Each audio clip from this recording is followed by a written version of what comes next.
Hey, this is Ryan of Happy Healthy Vegan here, and this week I'm going to give you my 5K and 10K and even half marathon training tips. Just basically good running training tips.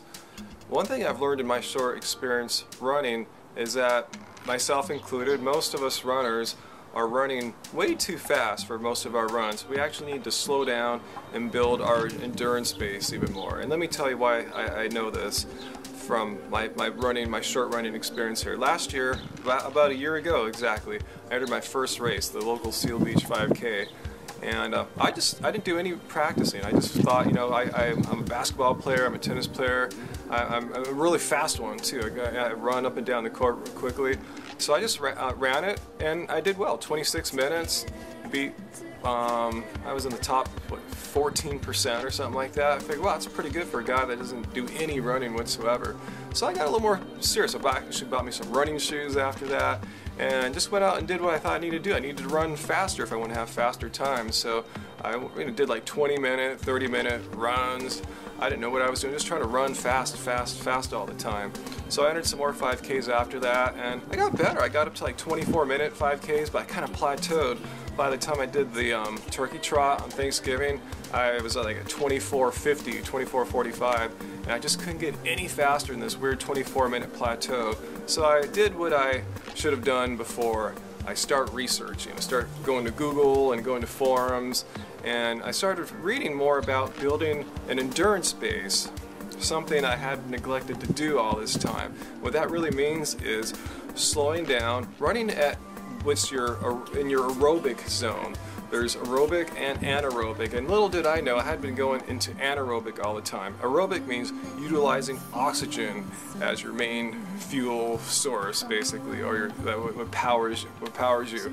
And I had been neglecting it. I've been going to anaerobic all this time, so I needed to slow down into a more aerobic pace. So what I did is I got this Polar watch and heart rate monitor that I strap on, and I started reading about Phil Maffetone and Arthur Lydiard, two really famous running coaches. And Maffetone, both of them talk about doing lots of slow runs and building this huge, giant aerobic endurance base. So Maffetone has this great formula you can use. It's on his website where you plug in your age, and it tells you what heart rate is your maximum aerobic heart rate.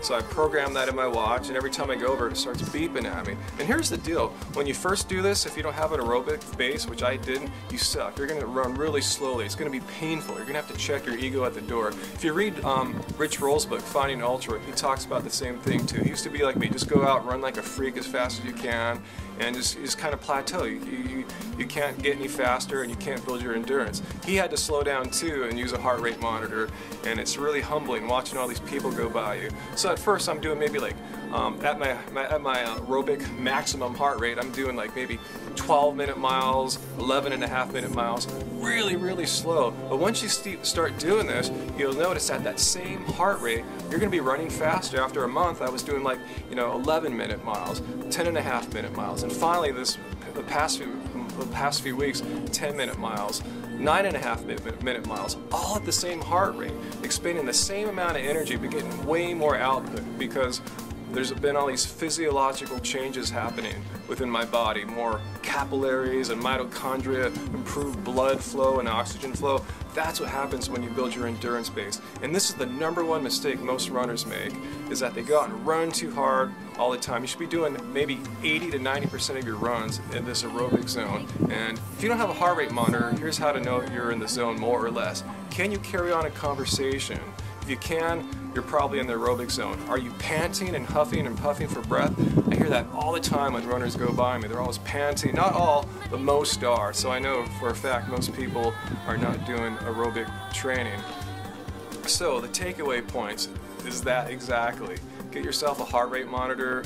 Go to Maffetone's site, I'll put that in the notes down below. Figure out what your max heart rate is, and just train that way for months. So that's what I did. I trained for 3.5 months exclusively. I did no tempo, no fast runs, just slow 10, 11-minute miles, even at the beginning, like I said, 12-minute miles.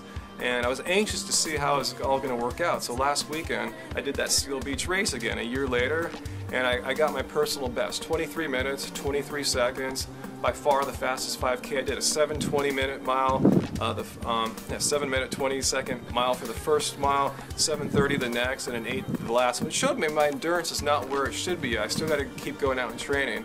So I was relieved to realize that I had been taking this kind of on other people's word. I had been taking it on faith that this would work out, and it really does work out. Build your endurance engine, and from there you can start doing speed work. But if you don't have the foundation, and that's what the endurance aerobic zone is all about, building a strong foundation, that's where it's all based on. And from there, you can start training yourself with tempo runs and speed work. That's my 5K and even 10K and half marathon training tips for you guys. Slow down, build up your endurance base, and by running slower, you'll actually run faster. All right, until next time, guys. Bye.